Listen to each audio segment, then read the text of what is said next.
Bonjour et bienvenue à la leçon sur la fourniture de services de soins de santé fondée sur le chapitre 4 de la boîte à outils de mise en œuvre HSH ou MSMIT, un outil fournissant des conseils pratiques sur la mise en œuvre de programmes complets de lutte contre le VIH et les IST destinés aux homosexuels, bisexuels et autres hommes ayant des rapports sexuels avec des hommes. Cette formation vous est dispensée par le MSMGF, le Forum mondial sur les hommes ayant des rapports sexuels avec des hommes et le VIH. Cette leçon, intitulée Promotion du préservatif et du lubrifiant, fait partie d'une explication détaillée des composantes et des étapes de la planification et de la mise en œuvre de services complets de santé sexuelle pour HSH. Cette leçon porte sur la promotion du préservatif et du lubrifiant, qui est l'une des 7 stratégies de prévention combinée du VIH présentées dans cette leçon. Elle est reprise ici avec les autres stratégies pour votre information. Veuillez noter que le chapitre 3 de cette boîte à outils couvre en détail le programme de promotion du préservatif et du lubrifiant. La promotion et l'utilisation du préservatif et du lubrifiant constituent une stratégie de prévention combinée bien connue dont il a été prouvé scientifiquement qu'elle permettait de réduire les risques d'infection au VIH. Dans cette leçon, nous examinerons l'importance du préservatif et du lubrifiant, la promotion de l'utilisation de préservatifs et de lubrifiants conduite par la communauté, la négociation autour du port du préservatif et le port du préservatif avec son partenaire de longue durée. Il est essentiel de promouvoir la connaissance et l'utilisation des préservatifs et des lubrifiants à travers une communication au niveau de la communauté, du groupe et des individus pour assurer le succès des programmes de prévention du VIH et des IST. La distribution de préservatifs et de lubrifiants ne constitue que la première étape. Les stratégies de communication sur le changement de comportement à l'égard des préservatifs et des lubrifiants motivent les individus à comprendre et à prendre en charge leur santé sexuelle et reproductive.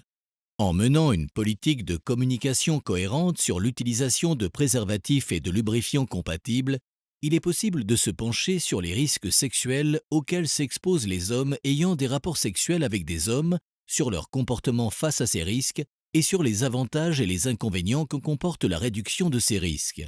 Les HSH doivent bénéficier de conseils pour les aider à explorer ce qu'ils pensent de l'utilisation des préservatifs et des lubrifiants, mais aussi des possibilités de réduction des risques qui s'offrent à eux. Ces services de conseil peuvent consister à discuter d'une éventuelle lassitude à l'égard de l'utilisation des préservatifs et, le cas échéant, à aborder la façon d'y remédier pour réduire le risque d'infection par le VIH lors des rapports sexuels. Il pourrait s'avérer plus efficace d'adopter des approches sexuellement positives de la communication autour du changement de comportement.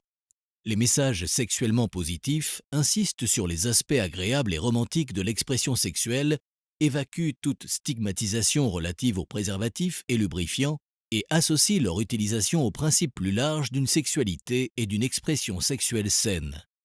Pour de plus amples informations sur la promotion du préservatif et du lubrifiant, voir chapitre 3 de la MSMIT. La promotion du préservatif et du lubrifiant ne doit pas nécessairement se passer en milieu clinique. En effet, des recherches ont montré qu'elle pouvait être aussi efficace lorsqu'elle était menée par les membres de la communauté s'ils sont correctement formés et disposent du matériel ad hoc.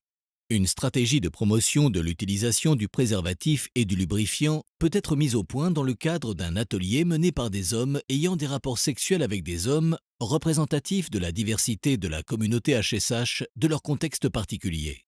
Voici une liste des stratégies promotionnelles et éducatives pouvant être utilisées.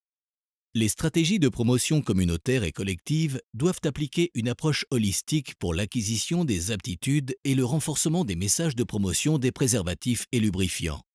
Les stratégies de changement de comportement doivent être conçues de sorte à pouvoir lever différents obstacles personnels à l'utilisation du préservatif et porter notamment sur l'amélioration des connaissances sur les avantages sanitaires du préservatif et sur les points de distribution, de la capacité à négocier un rapport sexuel à moindre risque, de la capacité à faire une utilisation correcte et systématique des préservatifs et de l'utilisation correcte des lubrifiants compatibles. La démonstration d'une manipulation correcte du préservatif par les intervenants en sensibilisation communautaire accroît la capacité d'utilisation des HSH ainsi que la probabilité qu'ils l'utilisent dans des situations difficiles. Pour assurer la réussite des programmes de promotion du préservatif et du lubrifiant, il convient d'aborder la question de la négociation en vue d'une relation à moindre risque, devant permettre aux membres de la communauté de négocier le port du préservatif avec une variété de partenaires sexuels, qu'ils soient occasionnels ou réguliers. Le port ou non du préservatif pendant des rapports sexuels se décide généralement lors d'une interaction précise entre deux individus. Or, mener cette discussion avec succès peut exiger certaines aptitudes de négociation. Dans une relation de longue durée, il peut être difficile d'admettre la nécessité de porter des préservatifs ou d'utiliser un préservatif avec un partenaire qui n'y est pas ou peu disposé. Par nature, ce type de relation se fonde sur la confiance. Or, un homme pourrait craindre que l'introduction d'un préservatif ne soit perçue comme un manque de confiance envers son partenaire principal ou comme une indication qu'il n'est lui-même pas digne de confiance. Il existe toutefois différents degrés de risque, même dans des relations de longue durée fondées sur la confiance. Les hommes ayant des rapports sexuels avec des hommes doivent être éduqués à comprendre les risques qu'impliquent des rapports sexuels non protégés, et ce dans tous les types de relations, y compris celles de longue durée. Dans ce type de relation, il est fondamental de pouvoir négocier le port du préservatif pour prévenir le VIH et d'autres IST. C'est pourquoi cette compétence doit être placée au cœur de l'éducation sanitaire et des programmes de promotion de l'utilisation du préservatif destinés aux hommes ayant des rapports sexuels avec des hommes. Nous arrivons à présent au terme de la leçon sur la promotion du préservatif et du lubrifiant.